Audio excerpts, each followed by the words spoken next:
Hey everyone, welcome back to the realm. I'm Gina. I'm Rich. I'm Jen. I'm Brian. So, hi guys. We are here to talk about a little conspiracy. Last week we had some haunted stuff, and this week we're going to talk about some unexplained conspiracy theories out there. So everybody, welcome to the show. For those of you that are just newly joining us, we call ourselves a paranormal podcast, but we literally talk about and love anything weird. So if it can't be explained, we want to talk about it. The weirder, the better.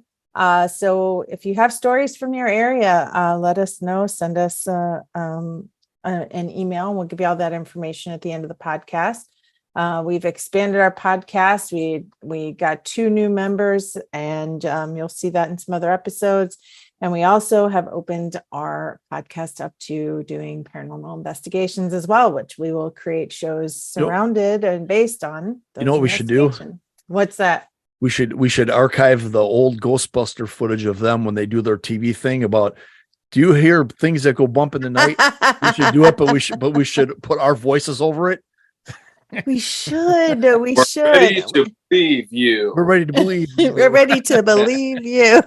So yeah, I mean, the weirder the better. We want to know. We want to have a shot at taking a look at it. So basically every other week we do a full-length episode. Sometimes it can be pretty long. We just take a deep dive into certain topics. And then every Wednesday you'll get a short episode from us called Weird Weekly News. And we talk about everything weird around the world. So check that out. You can find us anywhere where you have podcasts pretty much, and on YouTube, which if you're watching us, hello and welcome. I was working on some family members today, telling them, get on there and start listening. Yeah. Start listening, spread the word. Don't be afraid to give us a 5-star review. I mean, even if we're not the greatest, we're the greatest time, I feel like. Yeah, if we suck, tell us, but at least give us 5 stars for listening. But, like my microphone's broke, so I'm using my headphones right now. But I have a new one on. I have a new one sitting in my cart, but I can't decide between 2 of them that I'm sitting there, and I have commitment issues with buying equipment. So I got my second camera today, or not today, but that other body cam I said I got. Yeah, I got that, and I've got some of the light up cat balls. Oh, nice. Okay, they had them on sale for like $10 for like 12 of them, or some stupid price. I went, give them to me. We'll use them. If anything, they could be trigger objects for whatever. Yeah. I also got a couple body cams myself. So yeah, I think those are going to be great. Yeah, those are a lot of fun. I really do. So today, guys, we are going to talk about Plum Island. And for those listening, may or may not have heard about it, had prior to us creating like our show for this season for recording, had you heard about Plum Island before, any of you? Before this research? I had, but I didn't know it was called Plum Island. Okay. So you heard about like the stories behind it, but didn't know that this was the one. Yeah. Does it have other nicknames that maybe we would have heard of before? Like not that I saw in my reach. What's like 3 Mile Island? Is that the same? That's different. No, I think that's different. I think so. Meltdown was 3 Mile Island. Yes, that's right. Okay. Yeah. I've never heard of it, but I was wondering why the heck haven't I heard of it? I don't understand why I didn't hear about it before, but no, I hadn't heard about it before. And when we were watching some of the information related to it, I was pretty surprised.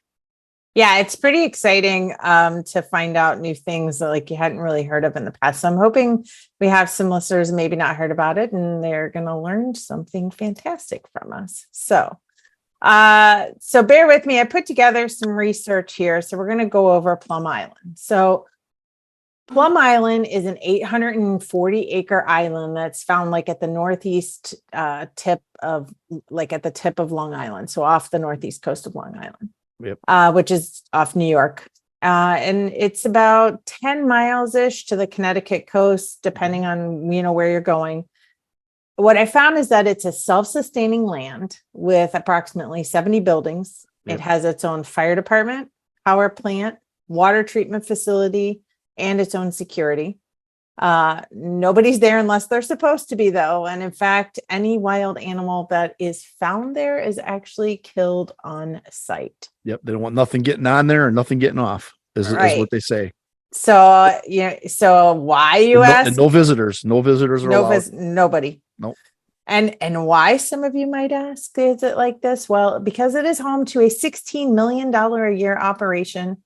It employs 65 scientists from around the world, I found, like all around the world, to work on techniques and vaccinations to detect and eradicate what it says was 33 animal diseases, 10 of which that are fatal to humans as well. So a facility that many believe are actually experimenting with the development of bioweapons and is responsible for the creation of Lyme's disease, but more on that in a moment. So that's like its infamy was that last little bit that I talked about. So the original rationale of the for the facility, I don't know if you know, was especially with it being isolated in the middle of the water, was that it started in 1954 and it was tasked with like the detection and prevention of foot and mouth disease, which was like a disease that could be in our meat source, and then it could, make everybody sick. Which is like outbreak on that island as well. Yeah, it's like hooved animals is basically like the meat source that they were mostly concerned with. So they said that, I mean, it ended up being coined like a top secret facility by people, and they called it like an animal disease research facility. But other people looking into this said they coined it the deadliest germ lab on Earth. And the birth of the program itself is also not without its weirdness. So it actually was overseen by German scientist Eric Traub, which I think you guys probably heard that and found that in some of your research. Yep. Now, he was actually a key scientist in Hitler's army that was experimenting with bioweaponry in Nazi Germany. And his soup du jour was implanting. Yep. Yeah, no. Implanting ticks or biting insects with diseases. Yep. So he was actually given immunity by the United States, because actually in that time, like at the end of the war, Russia and the US had granted immunity to a bunch of scientists that were like guilty of war crimes. And they like, in exchange for giving them immunity from being prosecuted or whatever, they said, we'll give you immunity. You come work for us and do all these things that we want you to do. Project Paperclip, correct. Yeah. So,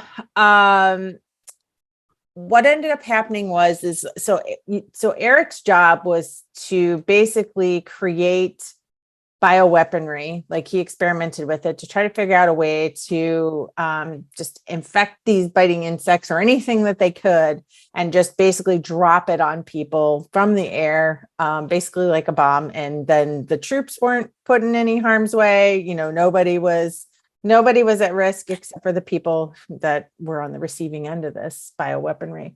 So because of this reason, and like the birth of kind of how this all started and who they had on that facility in the beginning, is kind of why people seem to believe that there's a nefarious type of plan behind Plum Island with all of the events that ended up happening later, which we'll get into. Because in 1975 in Old Lyme, Connecticut, according to the show Unsealed Conspiracy Files, which you guys said you watched that, Old Lyme, Connecticut was ground zero for a new disease that involved fever, fainting, psychosis, delusional behavior and paralysis, red spots, and being lethargic, a whole host of things. The infection itself was the first of its kind, and it was named after its own town. Another drum roll, please. It is Lyme's disease. What kind of drum roll was that? That's not like the Lone Ranger up there. It was a good one. It was a good one. Name that too. It was a rhythmic drum. I liked rhythmic. It was good. It was shamanic in nature. And Lyme's disease, as you know, is spread through none other than ticks. And who was really great at infecting ticks or experimenting with infecting ticks? Well, Eric Traub. Yep. So now Eric Traub, obviously, like the 1975 connection would be like all the people that like came after him, right? Because he was doing this for a long time before that. So this town is about 25 miles from Plum Island, and in released files from Plum Island, it actually showed that they did extensive studies with tick-borne diseases on Plum Island. In the 50s. Right, which were leaving some people to wonder, like, was it accidental? Was it accidentally on purpose? Like, I don't know, but these are the questions everybody's asking.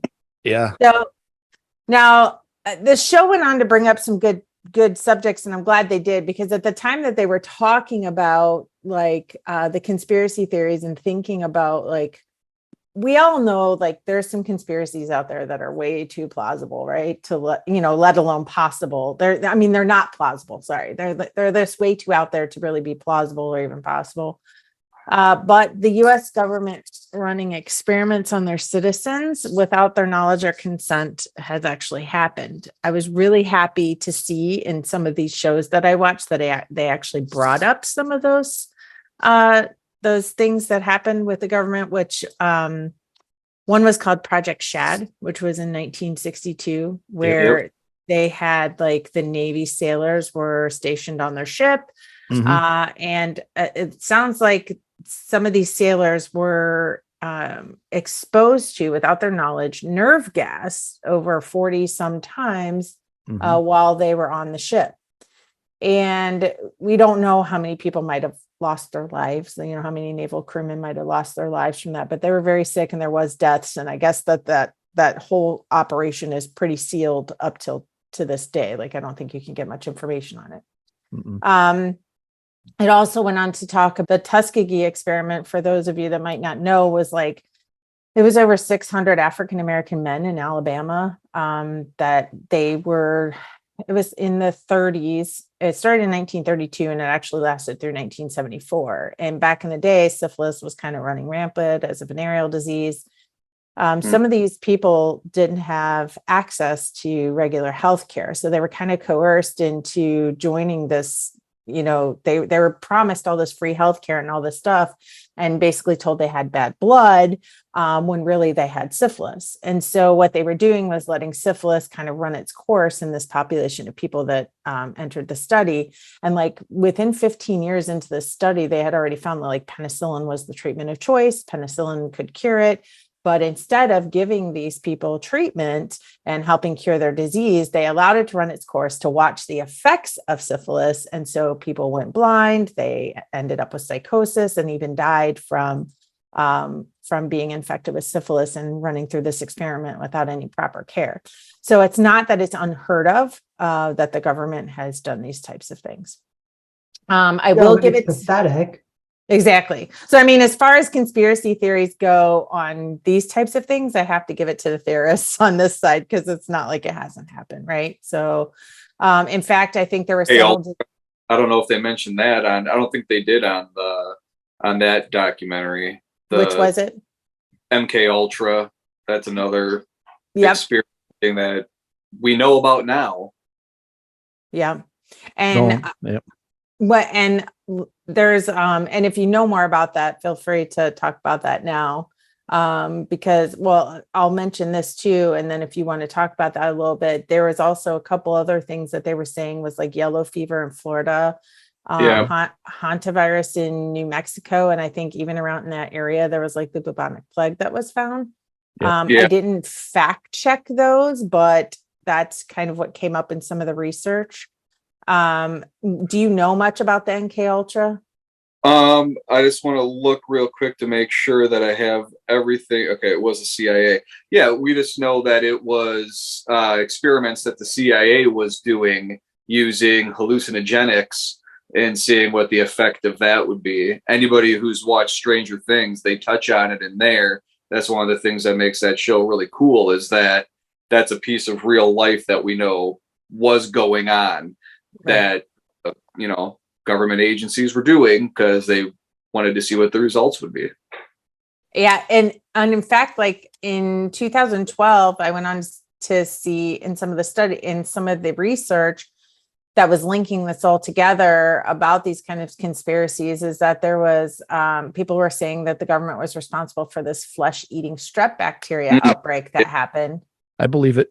and it was in the vicinity of Atlanta, Georgia. So they had like their first case with this young girl. I think she was like a 20-something-year-old girl. She had went ziplining in Atlanta. She had an accident. She fell into this river, and she ended up with this flesh-eating bacteria.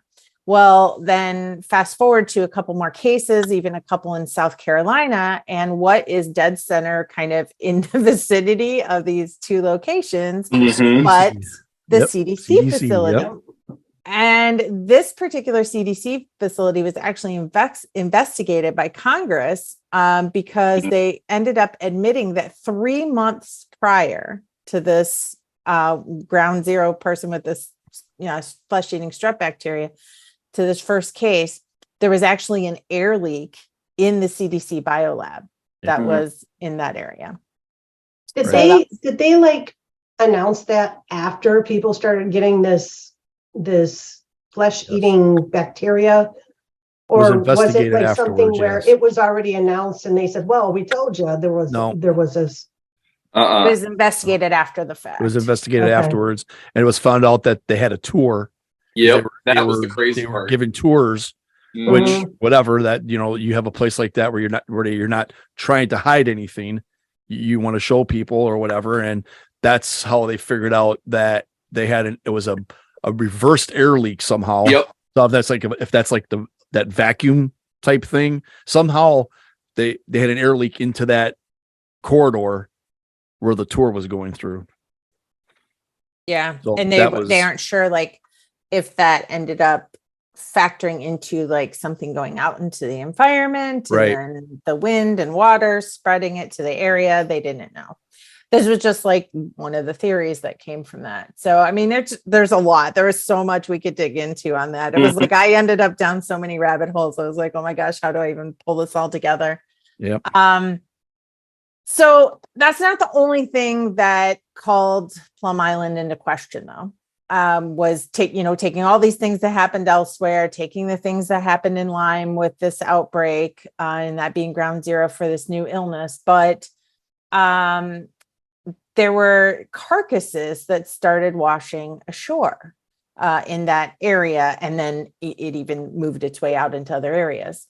The first of which was found in Montauk, like on the beach in Montauk on Long Island, and they called it the Montauk Monster. And there's also been several other carcasses like this washed up in the area. And even in the UK, there's some pictures that I found, and they actually called it the Montauk Monster in the UK.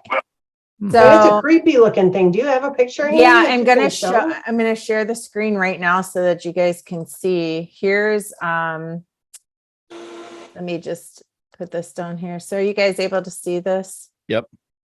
Okay. And they said something like it was some sort of a raccoon, but that does not look like a raccoon to me. Let me see, make it full screen. So can you guys see that? Full screen. Yeah, so that is one of them. And this was one that was found later. That was the one that was found on Staten Island. And then let's do this. So this is what's called the Montauk Monster as well. And so they tried to say that, now this, I'm not saying this is the original one, because there was actually video in that conspiracy files I saw that. show that we saw that looked like, I don't know, it was body cam footage or what kind of footage it was. It sounds like it might have been police officers in that audio for that video. I'm not sure. So this is another one I think that had washed up. And what they were saying is they tried to say that it was either a bloated and decomposing dog, but does that look like a dog? No. To you? I mean, also they said that it was a decomposing raccoon. Go back to that picture for a minute. Sure. And for those of you that are just, but for those of you that are listening and not watching on YouTube to see this, we'll post this on our Facebook page. Let me get to the other one. Let me get to the if you notice in that picture, it looked like its arms were tied together. Yeah. Let me pull this up here. I thought. So yeah, like, I don't know what that is around its wrist. And for those of you that are listening, it kind of, it's a 4-legged animal. Looks like it has a tail. Its face looks like it has a beak though, but in the mouth it looks like it has very sharp teeth. I kind of feel like I'm describing the hodag. We did an episode where we talked about the hodag, which is in northern Wisconsin, but and the ears are kind of goofy. So, I don't know like what it is, but they all seem similar because I showed you that other one that washed up on Staten Island, and then the one in the UK looked very similar as well. So they all have like the same similar features. It's that head that seems to be the most interesting. And one of the things that I found interesting was in the audio from the video of the original, when they found the original Montauk monster, you can hear a gentleman saying, and I thought, now I could be wrong, I thought it was maybe a police officer or somebody that was on scene because it was discovered during the day, but the video footage is clearly at night. And one of the persons in the video says, I don't know, maybe it's an alien. I mean, they even made reference to like, it was so they didn't know what it was.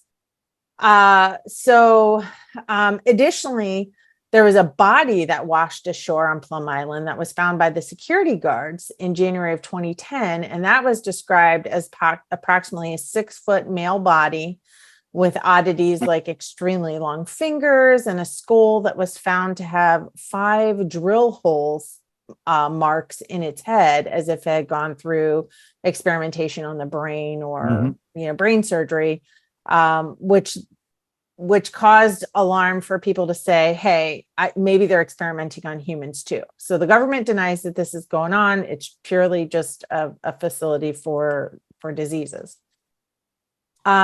Now, Jesse Ventura, for those of you that know who that is, he was the WWE star that turned governor of Minnesota, Jesse the Body Ventura. Would you say? He ain't got time to bleed. No, he doesn't. He doesn't. And he does not have time for governmental conspiracies either. Jesse Ventura has made it a mission of his to expose the government. I mean, I think he was quoted as saying it's his favorite thing to do. So to the point that he even had a TV show that he did. And the TV show, we were discussing this before, like you cannot, like this particular episode that he has, like conspiracies with Jesse Ventura, and then he like it would be titled something, whatever conspiracy he was trying to say. And the one for Plum Island, I can't seem to find anywhere. Like I can't seem to find access to that video. We talked about before. Were you guys able to find that at all? I didn't see that one anywhere. Nope. I wanted to. I tried and I couldn't find it because I remember seeing that when it was on TV and I couldn't find it. Saw reference to it, but yes, like you can not see it like itself. Still pictures from the video where I did find the show where it was somebody posted on TikTok, but they posted it in multiple, because the TikTok can only go for so many minutes, and then you have to like do a part 2, part 3, part 4, part 5. So you can actually go on TikTok and find it there because somebody was like was playing it, like recording it with their phone while it was playing on whatever device they were watching it on.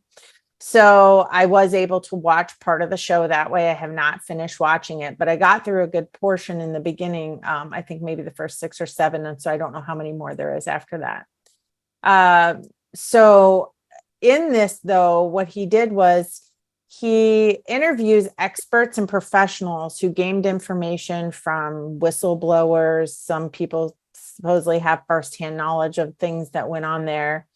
And they were making comments that the facility itself is basically a sitting duck, that it's unprotected, because in fact, when you take the ferry from Long Island to Connecticut, I guess you go right past the facility, like you can see the facility from there. And so this seems to be true because then later in the show, Jesse Ventura takes said ferry. Yes. Yep. To go past the facility. So, he's able to see it, and he kind of records part of his show from the ferry. Now, he had an investigator working with him on the show. His name was Alex, and he went to the police department, I believe in Connecticut, because the police department originally, like the day prior to this filming, had agreed to meet with the show be interviewed, talk about the Montauk monster, talk about the body that washed ashore. And then when he got there, they canceled. They said they weren't going to do it anymore. When he tried to get a comment, the officers like, no comment. We're not participating in this anymore. So not exactly sure what happened there. And they were also going to talk about the Lyme disease incident. And so now they decided, nope, they don't want to be interviewed. But Jesse actually interviewed one of the victims, like one of the people that came down with Lyme's disease in the 70s, whenever this outbreak happened. And that's what I understood it. So don't quote me on that one. But the way that I understood how it was playing out, I thought he was like maybe from the original that had got Lyme's disease. And he was talking about how it affected his life so poorly and everything that he went through. And they showed a clip of this paperwork that he claims to have, where it's showing that the particular strain that he was infected with or that he had was actually manufactured by the US government. And it's showing these papers saying that the government manufactured a strain of Lyme disease. So I don't know the validity of that. I think they did talk about that on one of the, I think on the second YouTube video that we watched, they did mention that. They said it was like proprietary to the Army or something on that line. Something like that. So yeah, so I don't know, like I don't know how that works or the validity of any of that, but I do know that that's out there too, and that's what he's claiming to have happened. There was also a book that was written in 2005 by Michael Christopher Carroll. He was actually a corporate attorney in New York City, and the book was called, let me look and see here. I know I have that here. The book was called Lab 257. So Lab 257 was based on Building 257 on the island. And the island itself used to be it was like an old, it still was military utilized, but it was like as an outpost or fort. Yeah. So anyway, he was a corporate attorney in New York City, and he actually went on sabbatical. His biography says he went on sabbatical, basically quit his job, and he researched this whole Plum Island thing for 7 years and then wrote this book. So I would be interested in reading this book just to kind of see what it says. Not saying that I believe, but I'm saying if somebody went through that much, they left their job, they were a big corporate attorney and, went to write this book. And I guess he was interviewed on a lot of the morning shows and all those things. So when that happened, this kind of reignited the theories about Plum Island again, because it happened in the 70s. People were protesting with their signs and everything, cure Lyme and wanting answers. And then it kind of just reinvigorated that when that came out. So that's basically the history behind Plum Island and kind of the conspiracies. And I will end with this, and then let's talk about it, is that what science is saying now, Tufts University, TUFTS. I'm not sure if you guys are familiar with that. It's a very well-respected, well-known school. It's heavy in science, physics, all that thing. So they have a lot of it. Those particular specialists or professionals are heavily quoted in things. And so Tufts University had put out this statement and study where they had actually taken, they were doing experiments or running tests on not just animals from around that area, but also rats from the 1850s or something that had been preserved. I'm loosely quoting this date, but from the late 1800s, there was things that were preserved, and I could be wrong on that date, but I know for sure it was late 1800s. And they found that the Lyme part, the part of the Lyme disease was actually, this strain was actually found, or these cells were actually found in these rats, way back from the late 1800s. So it predates that laboratory. But then again, I don't know, I think they're talking about the same strain, but I can't be sure. But some of the science, articles and things that were written about this are kind of basically debunking or rebuking the claim that it was manufactured in a laboratory. So that's what I got. What do you guys think? How are you guys on? Where do you stand on this? Well, I mean, the Lyme's disease and the foot and mouth stuff, and they talked about all those other diseases that started popping up. One of the things I didn't hear you call out was the West Nile virus. And I know they mentioned that as well, and that's more recent in 1999. But what's interesting about that was that the first case was in New York. And, and so there's a lot of things, and it could just be people piecing things together and, creating more around this conspiracy. But it bothers me that they brought in a Nazi to work in this type of an environment in the United States. And there's common threads of what he was doing there versus what we're seeing here. So that, in my mind, kind of gives it some validity that there's definitely something happening. Another thing that I found interesting was they commented on how President Bush had like not persecuted or not forced any of these locations to share what they're actually doing. They had over like 100 locations where they just weren't sharing the information, and they said they weren't going to, and that was okay. I think it was 113 locations that deal with these biological studies and or the bio, I can't remember what the term was they used, laboratories, and they wouldn't disclose to the public what they were doing. And from what I read in that or listened to in that video was that that goes against the Geneva Convention, stating, we need to be open and upfront with what we're doing with these kinds of things and be transparent. And you're right. It was George Bush that said, nah, it's okay. It was George W. Bush was like, we're going to forgive them and they're doing what they're doing. And consequently enough, this is the last year that Plum Island will be operating. It's moving all of its operations to Manhattan, Kansas, where a very large facility there is going to be built, or it was under construction. I think it's done. Yeah. Oh, is it already operating? It's up and operating now, but not fully. I mean, like you said, after this year, when this one closes, all total operations will be running out of there. So yeah, one of the things that we're talking about is imagine this. They just rebuilt this facility in the middle of America's meat land, dairy land, where we have all of our meat and dairy. Right in the middle of Tornado Alley. Tornado Alley. Yeah. Great. Let's put it in Tornado Alley. Good plan. So there's no leak, there's no risk of anything happening there. No. Right in the middle of Tornado Alley. And they were talking about how the risk is not, the risk isn't what we thought it would be, where it needs to be away from mainland. So I don't know. That's exactly what you would expect them to tell you. My nephew lives in Manhattan, Kansas, actually. Oh, really? No joke.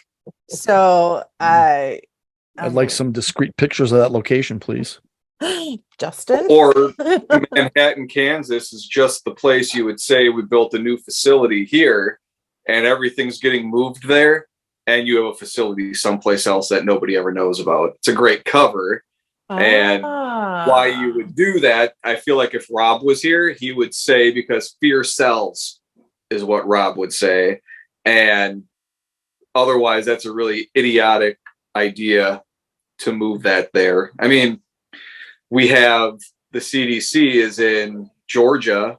I mean, it's not in the middle of Tornado Alley, but we have that in a major populated area, and that's essentially doing similar things. And not too far from the coast where hurricanes happen. So right. So I guess it wouldn't be the first time, but I don't know. Seems like a bad choice, bad place to put it. I would agree. That's the first thing I thought. But, I found a picture, and I can't do it. So if somebody else can look it up and share their screen, I don't have the ability to do that. But I Googled what is the name of the Montauk Monster original picture is what I Googled. And then when you go to images, there's one that kind of shows you the idea that it's a raccoon. And I thought it was compelling. I go, yeah, I could totally see it now. When you see the picture and they're showing you a skull of a raccoon and It makes more sense. Okay, I'm going to share my screen, and Yep. then you guide me. Okay, so I typed in Montauk monster. This one all the way over here to the right. This one? That one. Yep, that Okay. one. All right, I see that. So that's the original one? So that is, oh yeah, you're gonna have to scroll down and it all. That's the one that I have. That's the one that you have. Keep going, keep going. All right, There, here. So this is so this top part is that a rendering? Is that Yeah, I think that's a rendering of a raccoon to okay? show you the way that the other one is laying, and then Oh, so they superimposed. they superimposed a raccoon over that, and then when you see the skull of the raccoon and then the picture of the monster, if you take those two front teeth out, it's very similar. Okay. Yeah. Okay. It looks like such a beak, though. I mean, it's crazy. Must just be because it decomposed or something from that part of the nose. Yeah. Okay, I can see it. That was good. That was a good find. I thought that was compelling. Like once you see it, you can put it together. Well, and the thing is, if numerous amounts of these are being found even overseas, it's got to be a common animal that we're familiar with, because there's obviously you wouldn't think there'd be that many of those lab produced creatures running around, much less overseas, unless there's something really nefarious going on somewhere. But it makes more sense. It makes more common sense to think that it's something we are familiar with, but our brain just isn't seeing it that way, until you see it like that. And when we talked about how they found the 6 foot tall guy, but his fingers were elongated, the first thing that I thought of with that is that's the same thing though. If your hands get waterlogged and they're gonna shrivel up, and they may look like they're longer, but you may see that and go, wow, his fingers look strange. But unless they actually did some sort of physical, not an autopsy, but to be able to get that. But if people are saying the odd thing is his fingers looked really long. Yeah.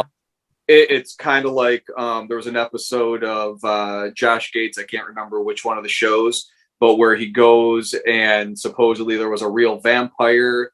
Rich, you probably remember this one, where he has to take a little rowboat out to like a little cabin. It was in Russia or something, because there was a guy who desecrated a grave because he was convinced it was a vampire, and the guy got convicted and yada yada. But Josh, it was a whole show on vampires. Yeah, I don't remember which episode that was, but I vaguely remember that. Yeah. But what stood out to me, what made me think about that one, is that when they brought in the experts to talk, because they asked they asked the guy who desecrated the grave why he thought it was a vampire, and he said because his fingernails and his hair kept growing, and he had all these kinds of things, and like his teeth were, he had the elongated teeth. But then when they bring an expert in and they tell you that, well, what happens, your nail, because that's an old wives' tale, is that your fingernails keep growing after you die. It's not. It's just that the way that the cuticle and the skin recedes, and the skin that's on the tip of your finger shrivels, or it looks like your fingernails are longer. Same thing with your teeth. Your gums start to dry up and you see more of the root, and your teeth look elongated more. So you misconstrue things. So when I hear they got somebody out of the water and the fingers were elongated, I'm kind of like, you got to do me more than that, because there's probably a lot of explanations to how that can happen, especially if you were in water for as long as that. What about the 5 holes in his head that weren't normal? I can't explain. I don't know. He wasn't in Chicago, so I'm going to guess probably would have been a little bit safer in New York. We just lost all of our Chicago listener. Sorry. Well, they have that serial kill that supposed serial killer going around Chicago right now. They believe that we should talk about that things. Yeah, at some point. Yeah. In seriousness for the guy with the holes in his head, he may have been a patient somewhere and got out and did have stuff in his head. I mean, he could have been, he could have been in Bellevue or something, and he gets out, and that's how he winds up in the water, because maybe he wasn't of sound mind and body if he was someplace and he did have things done. medically, like that kind of stands to reason. Because didn't they say he was dressed in like a hospital gown? I don't know if I saw anything. So there was a couple different reports. Actually, one report said it was an African-American male. And the actual police report says that it was a white male. And then it said something about like he had no ID on him, nothing on him. So I don't know if he was nude or what. But that's a really good point, Brian, because I wonder if there's any close by facilities, because but that was kind of that's 2010. So in 2010, were they doing experiments on people's, like, are there mental health treatments that would require 5 holes drilled in the head though? That's my question. I don't know.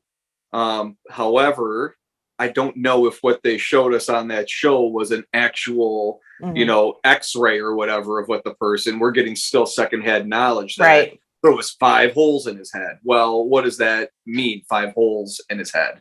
Because, when a little kid falls down, you say he cracked his head open, but they didn't. So I have to take that with a huge grain of salt. I see what you're saying. Yeah. Well, what do you think, Rich?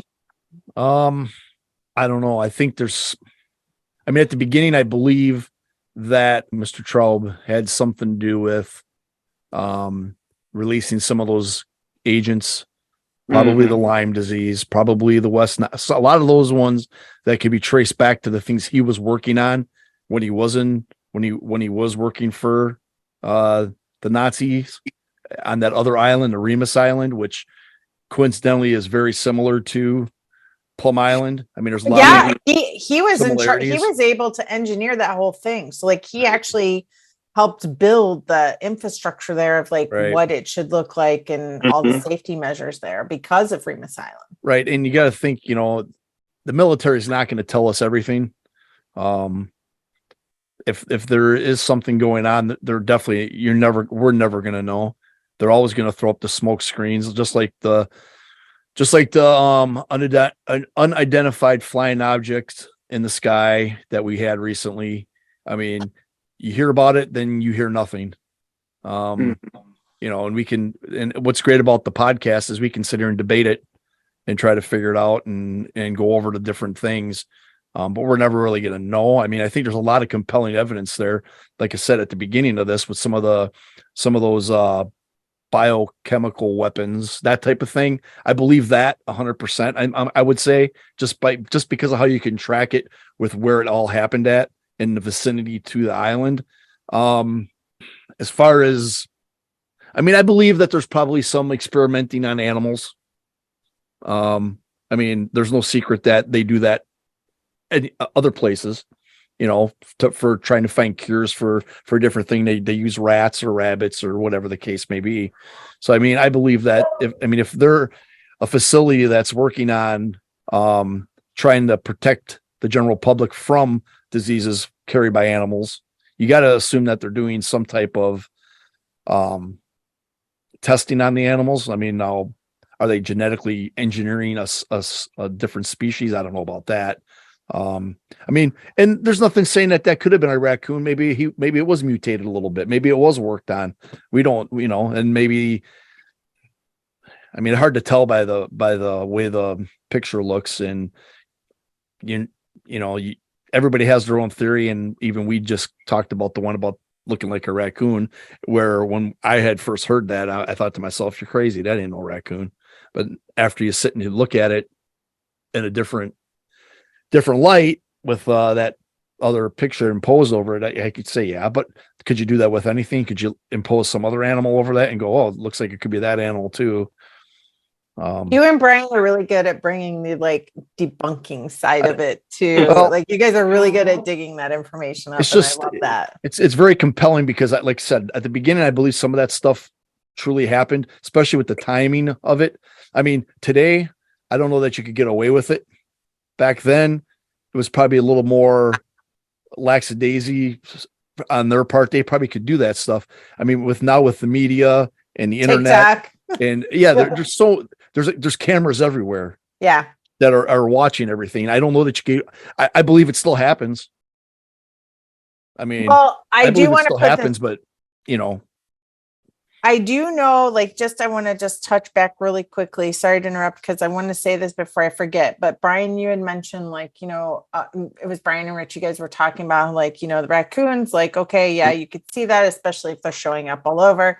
I did Google whether or not there were raccoons in the UK because some animals you just don't Right. like. Some of the animals from the Americas you don't find over there, and apparently, raccoons were deliberately actually introduced into Germany in the 30s, and the population in Europe has now grown over to 1 million. But the UK itself, raccoons are not established in the wild, but sightings have been reported since the 70s. So raccoons are not super, super common there. no, but So- maybe they're an animal to maybe they're an Similar. animal that's good for testing. Right. And the other side of that is maybe because they're not super, like, they're not cited a lot. Maybe that's why people would freak out when they would see Mhm. a carcass, because they're not, True. they don't normally see that animal. Or would it be weird that one is there because they're not commonly seen? So there's like two sides of that coin that Mhm. kind of this is how conspiracies live, right? Because Oh, yeah, there's absolutely. two Right. compelling sides of the story. If you watched some of the videos that people have out there on the earth being flat, and take all scientific reason out of it, right? You just watch these videos to be sold on it. You could be sold if you did not search for truth. Mhm. They have very compelling information. I don't believe the earth is flat, just for the record. But if you would watch some of these videos, in fact, we should talk about that sometime because it was pretty incredible. So I don't know. I think you're right. I think, anything is possible. I think there's some compelling information out there that Lyme's disease maybe originated from there. But then there's that side of it that there was scientific studies done that they found Lyme's disease, or this strain of Lyme in animals that predated this facility. So where do we go with it? I don't think. I mean, they could be tested on people. I mean, because if you're going to test an agent or you're going to test biological warfare, you're going to want to see how people are going to react to it, right? That's one of the things that they even said in one of the videos is you want to test it to see the effects of it. And we were talking about it too. Now, obviously, I don't know how easy that could be done. And obviously, you're never going to tell anybody you're doing that. Also a couple inmates or a couple patients from Bellevue go missing. No one's going to miss them. That these are the people that you hear it all the time, or you see the movies, where the homeless or the people that are not as well off, stuff like that. Those are the people that ended up getting taken for experimenting or whatever the case may be, fill in the blank. That is some of the theories out there. So, I mean, could it be happening? I guess, but I don't know that you'd ever get a definite answer. I really don't. I mean, and if you found that one person, I mean, you would think there'd have to be somebody. Not everybody can keep their mouth shut. Mhm. I mean, especially when it's something like that, because of course the first thing that comes to mind is how inhumane that is. So I mean, it'd be hard to sell me on. They have all these people that work at that facility, and none of them have a conscience or are going to have like a something pulling at their heartstring when they see something that they're not going to tell somebody something, and that somehow it's going to get found out. So I mean, I don't. Yeah, they referred to it as the Area 51 of bioweaponry. Well, makes sense, because we could sit here and we could do a whole nother show on Area 51 and basically go down the same steps of how we're deciphering things. Yeah. I mean, it's, makes for good conversation. But I mean, I guess on what do I believe? Like I said, I believe the earlier reports. The second stuff with animal testing and testing on people, I guess I'm not real sure on that. I mean, I could see it as plausible. I don't know that it actually could be happening, but you could sit here and talk yourself into probably both sides of it. Yeah, for sure. I I agree. Did anybody come up with anything else in their research that they wanted to bring up before we tie this up? No, I got a couple thoughts though. Let's hear it.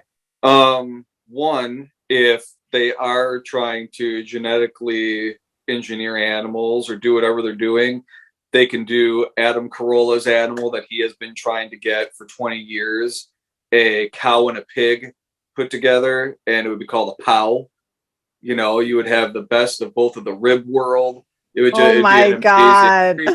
POW. So government agencies get on the POW. Yeah, if you are recreating animals, Yes. they want a POW. Be Okay. smart about it. Then when, like, just thinking about kind of the whole big picture with that, but going through the whole process of, you know, starting with Operation Paperclip after World War II, and they kind of touched on it in that first doc that we watched, that you have to remember at the end of the war, you had all of these people that you had the Soviet Union would be highly interested in, and part of that is a game of keep away from them, but yet it's still an untapped resource. But forever, you know, Werner von Braun, who makes, you know, the rocket that can take us to the moon, you get the other people who are screwing around with ticks and doing that kind of stuff. Now, do I think that that kind of stuff is, you know, intentional?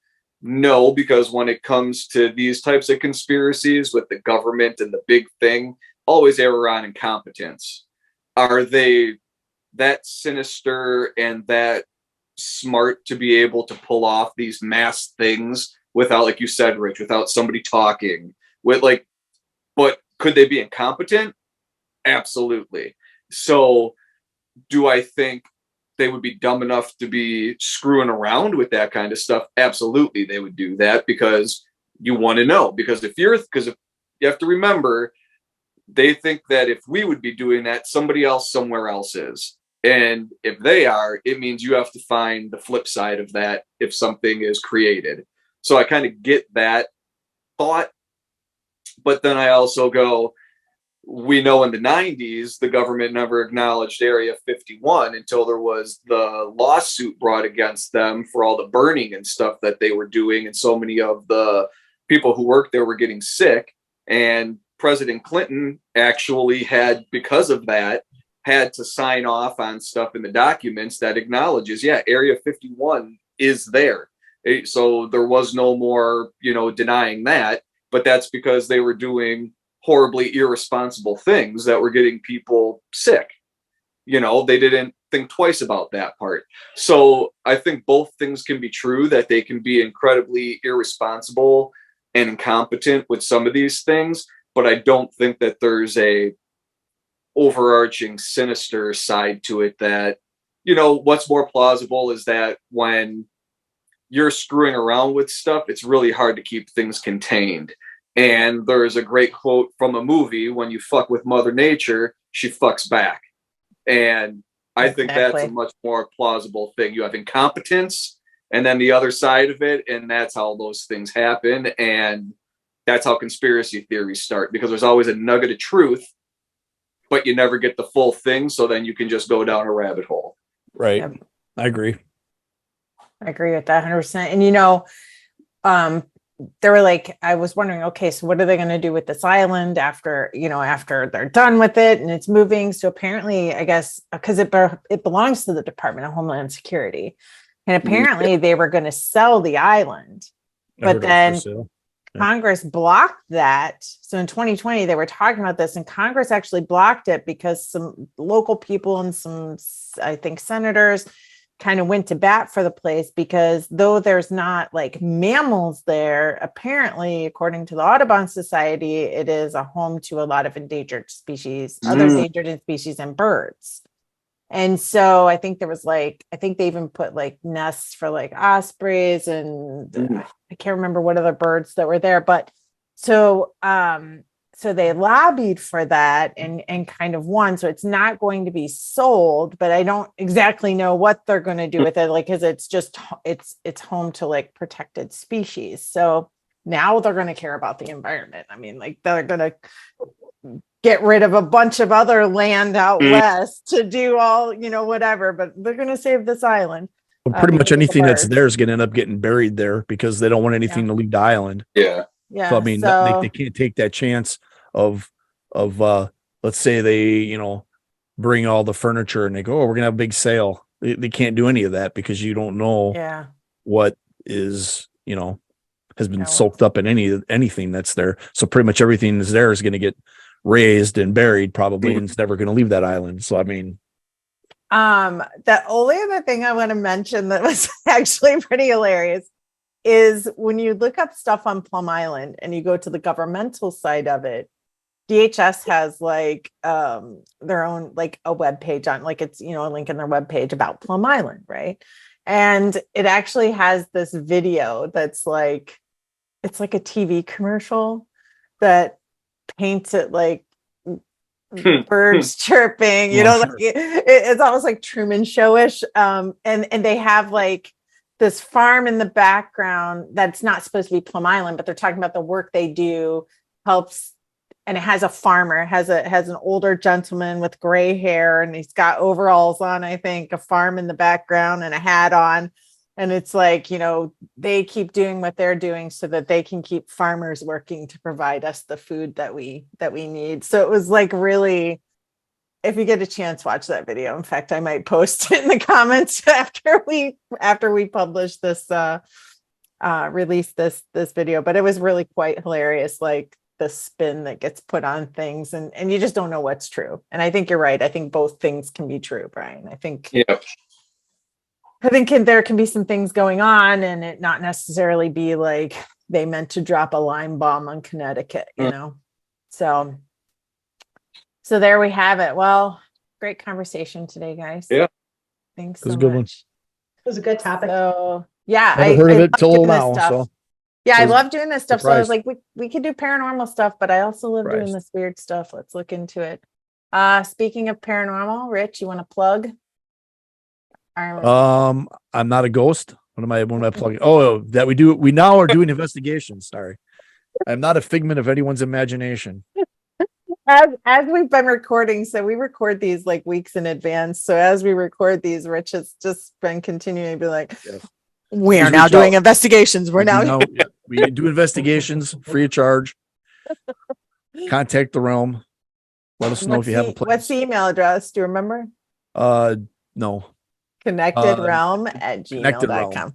connectedrealm@gmail.com. If you have any weird stories going on in your area, you want us to investigate anything, take a deep dive into anything, we are game. Just send us an email. Let us know. We are in it. And we all Send us got an big email. brains and we're ready to talk. Reach out on our Facebook page. Contact Yes. us. Whatever. However you need to get a hold of us. Get a hold of us. Instagram, we're on there. So having said that, Rob and Kez were missed tonight, but it was a great conversation. And I'll see you guys next time. And to all you listeners, stay weird. Ciao. Bye. Yeah.